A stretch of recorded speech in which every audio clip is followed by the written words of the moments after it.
Room 442 is presented by North Star Bets. That's a win. Hello and welcome to Room 442. Sharman and Singh here. What a weekend it was, Mikey, as club football returned to our footballing enjoyment. Love the internationals, don't get me wrong, but this was great. So many news stories. You don't like international I do like football. international football. It goes on too long. There's See? too much of it. I think but there I should still be love more. it. I think there should be more When? international breaks. When? There's the next international break isn't until June now. Right. We could fit in a weekend of international. No, we footy. couldn't. Don't you want to see Canada play again? No, don't. You no, I don't. don't. See? Not at the expense of club football right now. There's enough Canada right now. I've been covering Canada all year, and I talk about bloody politics more than on the field, actual enjoyable commentary, all right? So no more Canada for a while, please. Oh, great. Another Heritage Committee meeting. That'll be a fun segment. All right, to the club football. As mentioned, so much happening this weekend. Firings galore. My headline to start off with is from The Guardian. The end of an era for Chelsea. Graham Potter put out of his misery. I mean, what do they gain from firing him now? They're in 11th place. Yeah. I know they're not playing well. They're dropping points. They lost to Villa poorly. But what do you gain by firing a manager now when you're not going to finish top four? European spots are probably out of reality. You're not going to win any trophies. Why not wait till the summer? It's Champions League, right? Yeah, and he's got them that far. Yeah. That's the one area where they're playing pretty well. Yeah, he has found success. That was a big win against Dortmund that I said I think that probably saved his job. Insight. Yeah, clearly I know what I'm talking about. You're right. You're right, though. Like, they spent so much money to bring Graham Potter and the rest of his staff over from Brighton originally. $21 million was the reported fee. And now they're going to have to pay an extra $60 million apparently to pay Graham Potter out for the remainder of his contract here with Chelsea. It's so fascinating watching this football club right now from the outside looking in. They have all the money in the world. They're buying huge names, massive names, but they just can't get it right. This was supposed to be a season, James, where the chaos wasn't there anymore for Chelsea. It was supposed to be a steadying season for them. It's been anything but. And listen, lots of injuries as well. A huge squad. There's many reasons to give an excuse to Graham Potter. But the bottom line is he's paid to get results, right? He couldn't turn this team around. The new guy that comes in, whoever it's going to be, it'll be a big name for sure, has to also sell a lot of players in the summertime for financial fair play regulations. So it's going to be a weird transitional change for that guy as well. Really weird, really strange situation. I do wonder if when we see Graham Potter again, when he resurfaces, he'll be shaved again and wearing a tracksuit maybe. The old polo necks and the beard are gone. Do you think he was overrated as a manager? It's hard to say because Brighton are playing so well without him under De Zerbi now. Mm-hmm. I don't think so. I think he's a good manager. He's smart. The rumours are that the players wouldn't listen to him. They didn't respect him, which speaks to you about the room itself being a problem at Chelsea. But I think he'll rebound and will do very well. Maybe not at a top four club, but certainly his next job might be a step up from Brighton financially at least. Unless De Zerbi goes to Spurs and then Potter goes back to Brighton. It's all circulating. What if De Zerbi goes to Chelsea and then Graham Potter goes to Brighton? That would be amazing, wouldn't it? Well, look, the name right now circling around Chelsea is Nagelsmann. Yeah. Which is fascinating. But let's move on to my headline that I found, which is ironic. It's too harsh.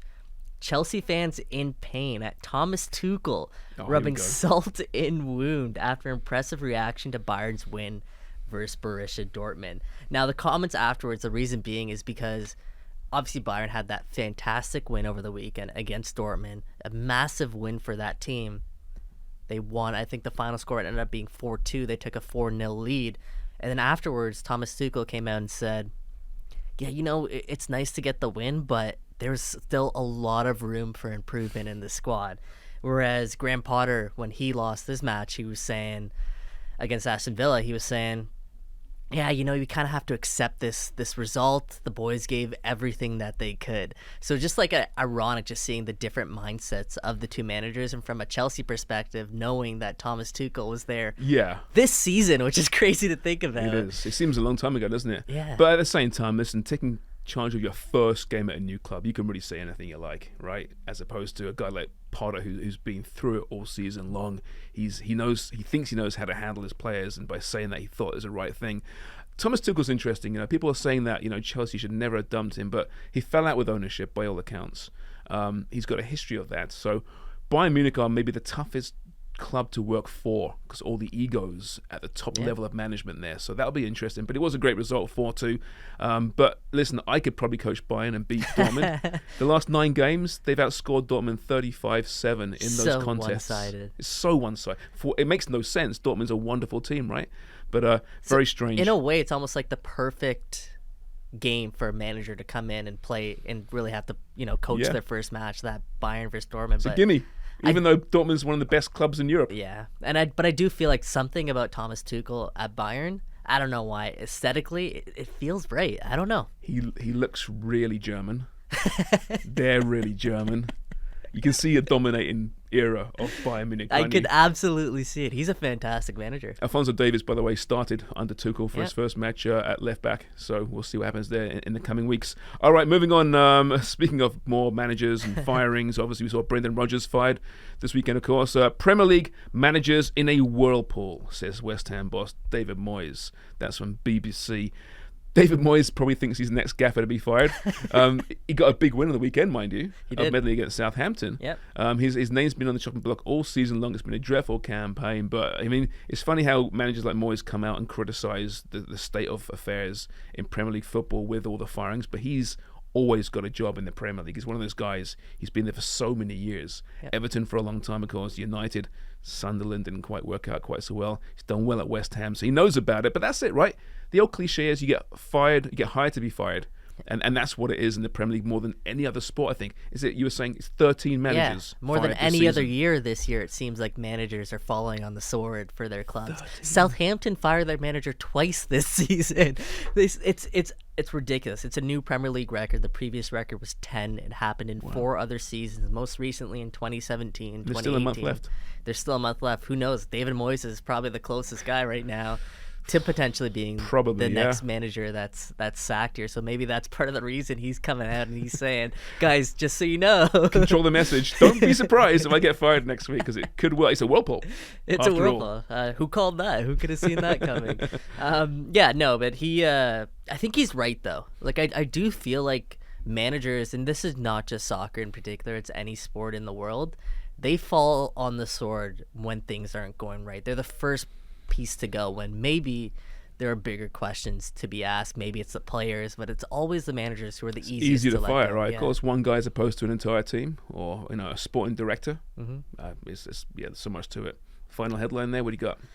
So the last one that I got here, I love this one. It's how Sir Alex Ferguson and Arsene Wenger went from bitter rivals to dinner companions. So this one's from CNN. And, I don't want to focus on the story itself. Obviously, a very, very nice story. We know the history between Sir Alex Ferguson and Arsene Wenger, arch rivals throughout the years, some fantastic, fantastic fixtures. But I want to ask you, Sharms, if you could pick 2 managers, 2 players, whoever it is, 2 people in the media that you would like to see go to dinner together, who would it be? Me and Albert Vertanian. I hate that guy so much. Yeah, no, I know. I'm joking. We deal with that a lot. That's a great question. Listen, Wenger and Mourinho would be interesting because they have a lot of history there as well. What about Alfie Haaland and Roy Keane? Alfie Haaland. Because, Roy Keane had his leg broken by Alfie Haaland, right? And then he got retribution by smashing his ligaments and then admitting to it in his book, in his biography, and then got charged retroactively for that. So that would be a good one.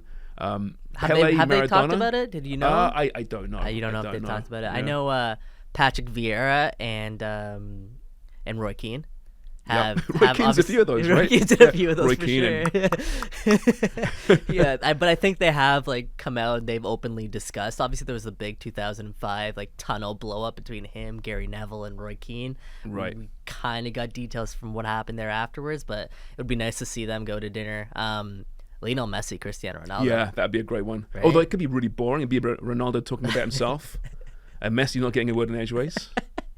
Would Piers Morgan be there too? Oh, what an awful dinner party that would be. Who else you got? I'm trying to think. I have to Maradona and Pele. Okay, it'd be difficult. We saw them doing the heading video courtesy of Albert Vartanian. Yeah, that's right. His moment of fame right there.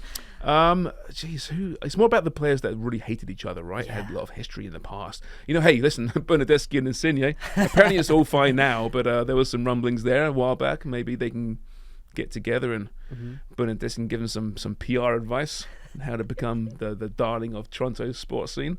That could be one. Any No more? Do you have any more? Two bitter rivals, right? Pep and Jurgen Klopp. Yeah. That's like modern day. Yeah, it's much of. It's a mutual respect there, though, isn't it? But isn't that the way that football is kind of gone nowadays? Like, there's no more of those. No, when was the last one? Was it Pep and Jose Mourinho? Maybe the last time there's real and I mean, listen. Every now and again, you see like Sean Dyche getting angry at Klopp, but it's not quite the same. Yeah, is yeah. Their message is being controlled a lot. I love to take away some of the PR sometimes and just hear what they actually feel about these guys. Because from the outside looking in, we might not. Some guys might hate people down to their core, but we'll never actually get a clue of that, right? We should do dinner sometime. Be nice. Well, We'll see about that. yeah, I'm busy. Yeah, room for too.